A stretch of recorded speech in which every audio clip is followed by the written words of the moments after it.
This is an evacuation train. It's heading from eastern Ukraine to the western city of Lviv. It has at least 1,100 passengers on it. We just stopped somewhere and it took on more passengers. I've been speaking with this family here. They just fled from, we is Tokmaka, usually. So they just came from the town of Tokmak.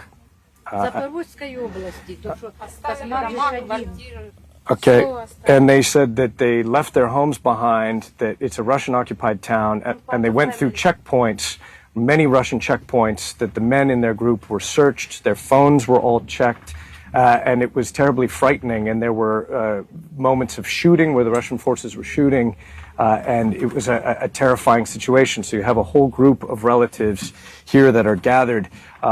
I don't know if you can still hear me, John. Can you just check in? Yes. Because I lost my connection for a Yes, second. Ivan, I hear you. Keep going. Great. So, я вам еще скажу? Пожалуйста. Можно, да? Короче, они на психику, они нас давят на психику. Они ходят по домам, заходят. So this woman is saying that they are putting pressure, psychological pressure on the people there. This woman was just saying that they go house to house, searching. These are families. Что? Насилуют. And she is accusing Russian troops of raping Ukrainian women. And often killed them after. And killed them after. Did you see or hear about? I hear about this from my friends, from girls who I know, and it was just terrible stories. And they left some marks on their bodies, and I saw these pictures, and it was terrible pictures in my life. What is your name? Katie. And how old are you? 28. And you finally decided to leave with your family. What was it that Yes. finally pushed you? Because I'm just worried. And I have very old granny, and my mother don't want to leave her alone. And I decided to go alone because I'm very afraid to stay there. And How many weeks were you living under Russian occupation? month. A month. Yes.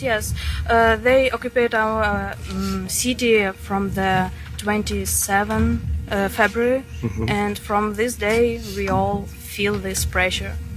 Do you feel better now that you are out of I Russian-controlled felt better territory? after we leave our city already, because I understand everything already will be much better for me, but I'm very worried about my family there. You left family behind. Yes, and family, my home, my apartment, my pets. And What would you like to tell people right now about the conditions when the Russian military occupies your town in Ukraine? I want all these people just trying to leave these places if they have this opportunity, because there is really terrible, and I'm sure they will remember this forever, and their kids will remember this forever. And I'm not sure our nation deserves all of this. And I want we all come back here. We all want this. We all want to come back just because we love Ukraine. We love our people. We all love our streets and builds, and we're ready. Yes, we just lost everything. I'm so sorry, Katya. I'm glad you're safe. It's Katya, right? Yes. Okay, so this is Katya from Tokmak, 28 years old, who has lived for сейчас, минуточку, пожалуйста. Who has lived for a month under Russian military occupation until fleeing yesterday. Thank you very much. Well, I mean, the train's made a stop now, and we've picked up other passengers along the way. I'm not sure whether we're picking them up here. A little bit more about, the rail system in Ukraine.